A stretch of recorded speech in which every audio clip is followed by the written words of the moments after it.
November 1st, Dog Day. International Dog Day? I don't know. It's Dog Day in Japan. I didn't do my research. I didn't do my research on this because Dog Day would be one of those days that I do not consider significant in any way. This is coming from someone who has forgotten their own birthday more than once in their life. So days don't mean much to me. I like special days. They're not special. Just every day is special. Every day with you is special. Anyways, November 1st is Dog Day. To celebrate this, a small town decided we're going to make a dog mayor. So a golden retriever was made mayor for a day. A 5-year-old public relations dog. A 5-year-old public relations. This is why I could never do actual news. I couldn't actually get through it without stumbling. A 5-year-old public relations. Fuck. A 5-year-old public. A 5-year-old public relations dog. A 5-year-old public relations dog for Kansai guide dogs was made mayor of Kaneoka. There was an award ceremony. They took the dog around sort of the city hall. They took some pictures. But what they did not take into account was the Air Bud rule, because if it's not in the rule books, then it can be done. We've learned this from the entire Air Budiverse, where we have the Air Bud series itself, where he plays basketball, football, several other sports that I don't recall. There is an extended universe of movies where it's like Air Bud puppies. So we know that it can be done because we have seen it done by dogs many times. This dog then declared himself mayor in perpetuity so that no one could ever take the position after him. This dog then seceded that city from Japan, and it is now an independent nation ruled by dogs. The new prime minister in Japan, Ishiba, he is getting some flack. He hasn't really done anything yet. He hasn't had a chance to really mess up anything politically, but he now is being scrutinized and watched. And that in itself is kind of a problem, because what's happening now is people are noticing he has really bad manners. He's a very rude man, and he's very crass. Not in any sort of the way he speaks or anything vocalized, but just his general. Okay, the first one, every Japanese politician's an old dude. Fine, they're old. It means they fall asleep though. And they fell asleep while they were discussing whether or not he would become prime minister. He seems to have fallen asleep. He said in that instance, it was because of cold medicine he'd taken. It made him very sleepy. Then he went to the APEC summit. And instead of standing to greet other world leaders, he just sat in his chair. The world leaders came over to him. He shook their hand, but he didn't stand up, which would be considered to be polite. These are other world leaders. These are other very important people. He was sitting there with, like, he's the important guy. Everyone has to come over to him. He was doing this something very similar. He was watching a dance. Now, these are performances. It might not be your thing. Like, I get that. He was sitting with his arm crossed, looking very displeased, looking very bored at this like dance performance for, world leaders, where you do have to fake interest. You have to feign, pretend that you actually care about the thing you're watching, these cultural events. Like, I would be exhausted by that part. The actual politics part, maybe I could handle, but the like, hey, go smile and shake hands and put on a show, that would be the bit that would be exhausting for me. So I think I understand where this guy's coming from. The problem is, as prime minister, it is part of your job. You have to pretend to be interested in the cultural event, the dance, whatever you're seeing, whatever's being presented to you, just to show sort of you're thankful for the effort that's gone into it more than anything else. The last one, though, is probably the most unforgivable one. He took an onigiri. Onigiri, for the listeners who don't know, is a rice ball. They're usually triangular shaped, but it's called a rice ball. I am a 6-foot man with a fairly large mouth. And for me, a rice ball is 3 bites. Now, those are pretty big bites, but it's not with like difficulty that I'm eating. I'll bite it, chew, swallow, bite, chew, swallow, bite, chew, swallow. That would be a whole onigiri. Mr. Ishiba, he undid the plastic from an onigiri and then shoved the whole thing in his mouth. And then so his lips protruded as he tried to hold the whole onigiri in his mouth as he was chewing, making enough space in the inner part of his mouth to then sort of pull in the rice from the front part of his face, making him look like he was a camel chewing or something like that. And a lot of people found it really gross, probably because it is. So I think the interesting part going forward is our new prime minister in Japan going to make good political decisions that overshadow his crass nature, or is his crass nature going to overshadow his political decisions? Yasukuni Shrine was graffitied. I think we actually reported this last time. They were looking for a young man who did it. They've put out an arrest warrant. So this is pretty serious because they're now out actively looking for the guy, but it's pretty clear that he's actually already left the country. So I think The reasoning for this is that they put out their arrest warrant so that he can't come back to Japan, because if you enter Japan on your passport, you'll get flagged as having an active arrest warrant, and then they'll arrest you right there. So really, I don't think they're looking for him the way the article sort of implies. I think what's actually happening is like, he's gone, we'll just make sure he doesn't come back, then we don't have that problem anymore. It was kind of similar with the Johnny Somali thing, where they arrested him, they held him, they got him out of the country. It's now a travel ban. He's not allowed back in the country, so they don't actually have to deal with him and his problems that come with him ever again. The reason that I found this interesting is I learned two things. One, they referred to the youth as in his tens, not teens. So that would imply he's either 10, 11, or 12 years old. He had come to Japan on a trip with his mother, and his mother had taken him out of the country. So there's a big question of whether the mother actually knows that her child went and did this graffiti on this, again, very politically controversial internationally site, but it is still a religious site. So is it acceptable to vandalize that? Is it an acceptable way to express your political views?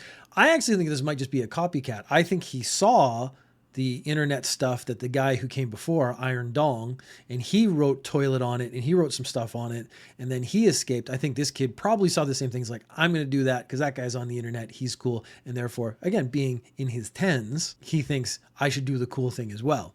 So I actually think this is more of a copycat crime than a crime in itself.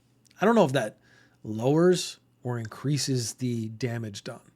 There's an interesting thing. Like, if I'm doing a copycat, is it like a lower level of responsibility or more? Like, I've seen it, I've seen the results, so I know exactly what I'm doing. Or is it I'm being influenced by someone negative and that has changed how I behave? Do I take more or less responsibility for the action? It would be an interesting topic to examine. What he wrote was toilet, which is, again, why I think this is a copycat. Writing the same word as the person previous to you shows that you knew what the previous person wrote, which shows that you were sort of invested in this story. But it also wrote SB. This is the other bit I found that was interesting, so something I learned. In Chinese internet slang, SB means stupid. So he wrote toilet and stupid, very much like a 10, 11, 12-year-old thing to write. This is damaging property, disrespecting a place of worship. He posted pictures of himself with the already graffitied wall behind him, thus making him more clearly culpable for the actions, making him more apparently guilty. But it is already known he's left Japan. So I think really the arrest warrant was put out just so that this kid and his family probably wouldn't be allowed back in Japan in the future. A 56-year-old woman was arrested for stealing 74 million yen in cash from her 84-year-old boyfriend's second house. There are so many things going on in that just initial sentence. That's the initial statement as to what's actually happening. 56 and 84? It'd be interesting to see if that's like a real relationship. But I think if you're stealing from your boyfriend, you're not with your boyfriend because you love him. I think you're with your boyfriend because he has money. If he has 74 million yen in cash in his second house, that's a dude who has a lot of money. I think it was last week I kind of broke down a little bit because I'm poor. Compared to some of the numbers we talk about and these people just wasting money, it was like an investment scheme thing. And I'm like, if she had just given me some of that money, my life would be changed forever, versus she's just throwing that money away on a scam. I do have another thing of, it's the classic of, why are Japanese people still keeping cash in the house? Like, you don't get any interest in the bank, but at least the money's there and it's insured. You're not going to really lose the money. There's something going on there that I would like to understand better. Why are they so averse to keeping cash in the bank? Why do they keep so much cash in their houses? Because your house burns down, you don't get that money back. That money's, I don't think it's insured properly. I don't know if you'd be able to prove that you had that much cash in your house if there was an incident in your house. She broke into the house at least twice, but it sounds like it was 12:30 one day and 1 p.m. the next day. So breaking in the afternoon, it makes it sound like she had a key, but she didn't. She actually had to break a window. She was actually full on breaking into his second house. A security camera outside of the house got her on breaking into the house, so they know it was her. When she was arrested, she said, I stole some money, but I didn't steal that much, which would be very interesting. Because what if this gentleman knows his girlfriend is stealing from him, so he sets it up so that he can catch her. And then when he catches her, he says she stole way, way more money than she actually stole, to kind of screw her back, because she might actually have to pay back that money in the future. It would certainly increase the punishment she would get if it was 74 million yen versus 1 million yen. The man found a broken window and told police she knew where the money was kept. After the robbery, She bought a house with cash. So I think that shows just how much money she actually stole. So she says, I stole money, but I didn't steal 74 million yen. But she stole enough money that she was perfectly comfortable going and buying a house in cash.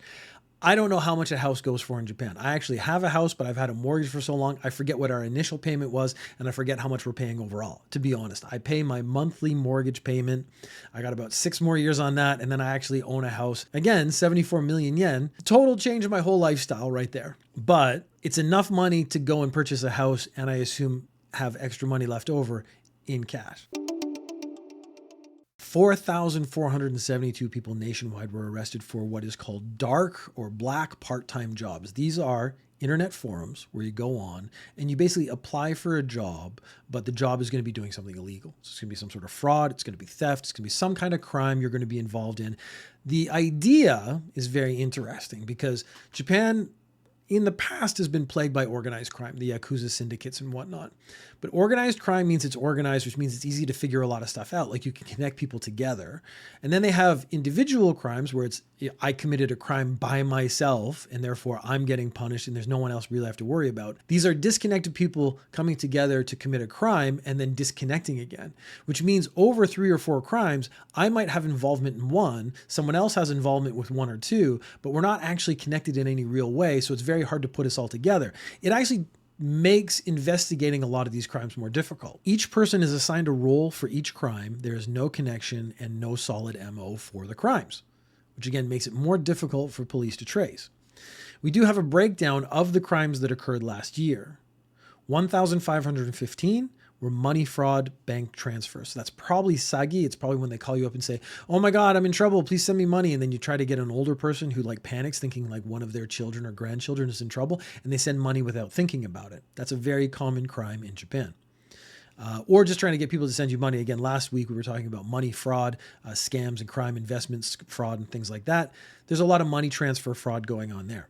1,284 was just straight up fraud. So that might be coming to your house and lying to you, but other ways of committing fraud, not just directly connected to transferring money through the bank. 427 were arrested for drugs, 398 for theft. So there's actually, I look at these numbers and there's of course 1,000, 400, 500. That's a lot of people. But then I look at other countries and how many crimes are committed. I'm like, that's actually not that many people. Then we get into the smaller, more interesting ones. 89 arrests for immigration law. So I don't know if that is like importing people or helping people get around laws. It's very unclear. I'm actually betting that's just overstaying your visa now that I think about it. That's probably the most common one in Japan. 76 were arrested for adult entertainment. 57 were arrested for extortion. 49 were arrested for gambling. So gambling is very, very legislated in Japan. Casinos essentially are illegal, but they're trying to find ways around it or only do it in certain places and stuff. They see the possibility of having casinos, but they're very worried about organized crime moving in. But now if you have this disorganized crime moving in, that actually might end up being a bigger problem. Because the police are stuck in this situation where what you do if you have organized crime, you arrest someone and you try to work your way up the ladder making arrests. In this, you can't do that. You arrest someone, he doesn't know anyone up the ladder. There is no ladder to work up. So it's causing police a lot of problems. And it seems like a growing issue in Japan. They actually have disorganized, organized gangs who move around and then they like connect with each other and then disconnect and then go to another city and then connect with other people through these job sites. That's how they're organizing their criminal practices. We actually talked about this, but it didn't have a name yet. Or at least I didn't know the name. I'm sure it had a name already, but it was called Touchless harassment. We talked about the guy. It was an older man, 48-year-old man, who stood really close to a high school girl. I think it was on a train or a bus, and he sniffed her hair. Now he's invoking the I didn't touch you, am I bugging you? I didn't touch you rule, which is a universal, I think. But clearly he's causing distress to another human. That in itself is possibly a crime, but it's therefore very difficult to define. He didn't touch anyone. He didn't actually do anything. You could say, I was on a really crowded train. I didn't have a choice. I was just breathing and I happened to smell her hair. Maybe I took a deep sniff because it smelled good. Have I committed harassment? Well, that's again, we get into a difficult issue of was it intentional or not? There was an anonymous tip. So someone else, not the high school girl, actually called the police and said, like, this guy is on the train, he's on the bus, he's sniffing girls' hair. It's really gross. Please tell him to stop. The police stop him and give him a warning. And I think for the same sort of reasoning I'm using. Like, we don't actually have anything we can prove. He hasn't touched anyone. He hasn't actually done anything that we can actually like call him out on. But if we warn him and he does it again, then it's intentional. Then it's something we can arrest him for. So they gave him a warning. He was a repeat offender and he was arrested and given a 400,000 yen fine. When he was arrested, he said, "The smell excites me more than physical contact." He didn't think it was a crime. The problem there is that he was issued a warning by the police. So once the police come to you and say like, "Hey, here's something we've seen you do or we know you are doing. We want you to stop that because it is a crime if you continue to do it." And then you do it again, then you do know it's a crime. So that's just straight up bullshit that he's saying there. But what are touchless harassment crimes? So this is good to have some definitions. This was the part that I actually kind of was excited about, not in the same way he was. It includes blowing on the victim on their neck and ears. I don't like that they specified. I think if you blow on a victim anywhere, like if you had your hand out and I just went on your hand, I think that's just as bad as blowing on your neck or ears. But I think maybe just neck or ears are being specific about what would be the most common things that happen. Sniffing the hair, as we've seen, is now illegal. Staring at someone too intently could be considered harassment. Sending inappropriate images via airdrop. So we're on the train and I have a phone. I'm sure Android has a similar system. You do an airdrop. It's a personal image of a phallic nature. That is harassment. I think that's absolutely fair. Whispering obscene words into someone's ear. But that, again, saying it's obscene. I think if I was just up close to your ear and just whispering stuff, even if it wasn't necessarily obscene, I would still call that harassment. If I was like, "Hey, you look really good today. I think you look, you have very lovely braid in your hair today." Something like that. It's not necessarily obscene. I think my voice is, but the words themselves are not obscene. So there's no reason to take that off the table. That's just as bad as blowing in their ear. If blowing in your ear could be considered a harassment, then whispering in someone's ear when they don't want you to, I think that should also be harassment, regardless of what they say. They did a survey of university students and 1 in 5 women say they have experienced touchless harassment. But in most cases, because there's nothing they can really prove, because it's touchless, they don't bother to report it. So this is one of those crimes that's probably very, very common, but actually no one knows about it because it doesn't get reported because they just kind of suck it up and move on, which is terrible. The authorities recommend, if something like this starts happening to you, that you start taking video, which is very interesting because a lot of places are like, you can't take video, but this is probably happening on the train, which is a public place. But there is a rule in Japan, you're not really allowed to video people without their consent, but if he's committing a crime, you're allowed to video him. So the authorities are granting you the ability to video someone who is in the process of committing harassment towards you. I think that's a good thing for women out there to know. If you come to Japan and you experience something like this, the authorities have said it is acceptable for you to video that person so that you can catch them later and get them in trouble.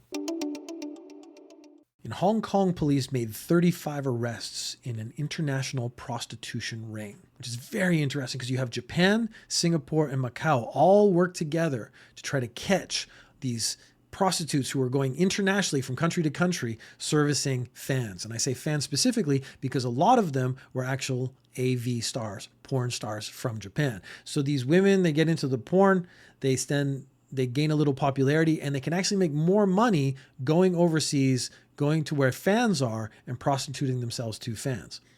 In 2018, a 19-year-old Miru began her porn career. In 2019, she won Best New AV Actress. This prostitution ring mainly focused on Japanese AV stars and making them available to fans. It cost 150,000 Hong Kong dollars for one session with one of these porn stars.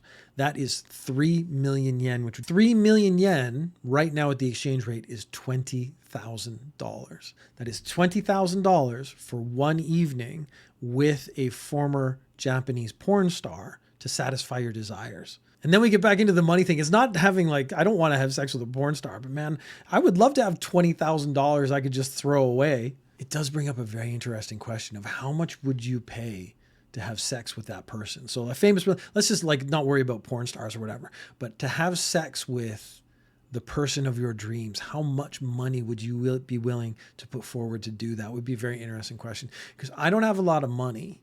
I don't think I would value a sexual event that much that I'll actually spend that much money on it. The group used Telegram to communicate, and last year they may have made, so they haven't confirmed this, 400 million yen. Ayaka Nishimura was also arrested. She actually disappeared from the AV scene back in 2022. So she was a porn star. She was a porn star until 2022. She just stopped suddenly, and then she seems to have gotten involved in this international prostitution ring. So since people are willing to spend so much money, now I want to know, would anyone spend any money to...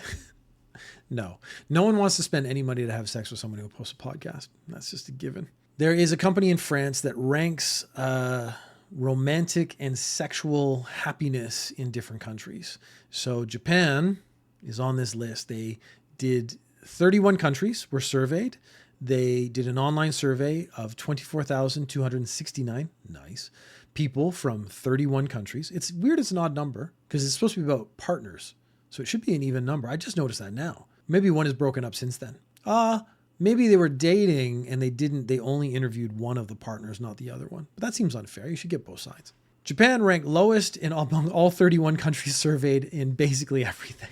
It measures, are you satisfied with your love life, your romance, your sex life? Do you feel loved? And are you satisfied with your partner? So when it came to sex, this was the one, of course, I was most interested in. Are you satisfied with your sex life? India and Mexico had the highest ranking at 76%. That are two cultures would enjoy spicy food. So I think I see something there that maybe introduce a little more spice into my food, maybe introduce a little more spice into my life. Japan ranked at 37%. Are you satisfied with your partner or spouse? Japan has moved up one place and is now second last over South Korea. South Koreans are now the least satisfied with their partners in their love lives. And yet, Japan is producing the most sought after porn stars that people are willing to spend $20,000 to spend an evening with. A man broke into a woman's apartment 40 times looking for her underwear. I don't like the way they phrase that because he found her underwear. It sounded, when I read the article's title, it sounded like he was breaking in again and again and looking for her underwear and couldn't find it, like she was hiding it somewhere, or it was like some kind of really difficult to open chest of drawers or something. But he just broke in 40 times and he would look at her underwear. He didn't actually steal it, so maybe that's what it is.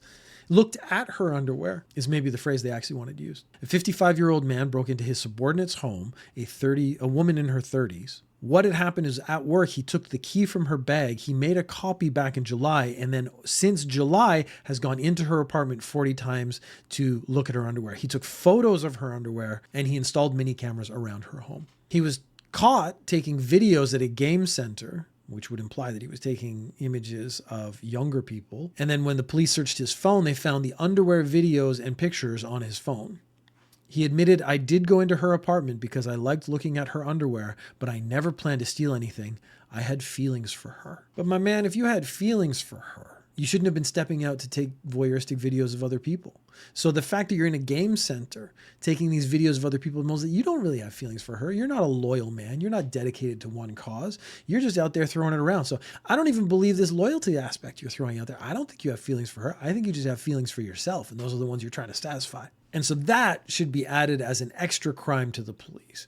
Not only is he a creep taking pictures of underwear, not only is he a creep taking upskirt photos or whatever he was doing in the game center, he is also not loyal. And that should be a crime in itself.